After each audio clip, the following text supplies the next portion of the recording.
ایک آدمی نے 99 قتل کیے بنی اسرائیل میں.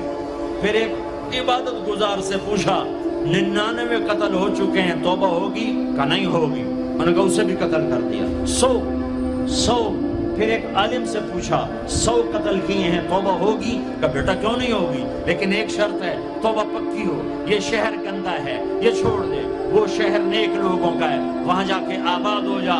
معاف کہنے کہ مجھے معافی مل جائے میں ہر شے چھوڑ دوں گا. اپنا بوریا بستر اٹھایا اور چل پڑا. راستے میں موت آئی.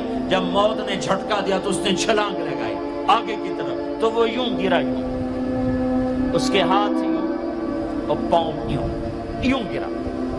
تو اللہ تعالیٰ نے یہ قصہ ہم تک پہنچانے کے لیے دونوں فرشتوں کو چھٹی دے دی.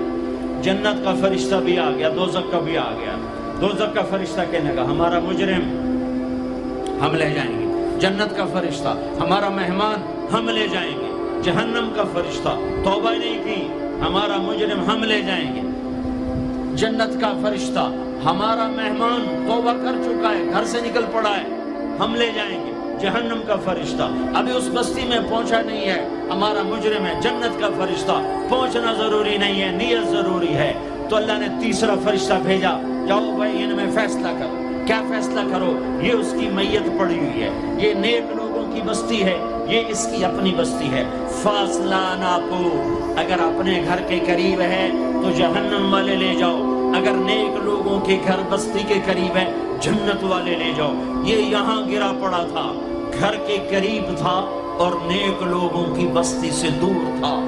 جب ناپنے لگے تو اللہ نے ادھر کی زمین کو کہا سکڑ جا، اور گھر کی طرف کی زمین کو کہا پھیل جا.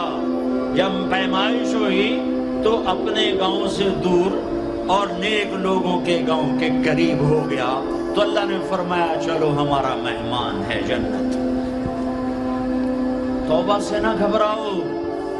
میرا رب کہتا ہے پوری دھرتی گناہوں سے بھر دے اور آسمان تک گناہوں کو لے جا. ایک دفعہ کہہ دے یا اللہ میری توبہ تو سارے معاف کر دوں.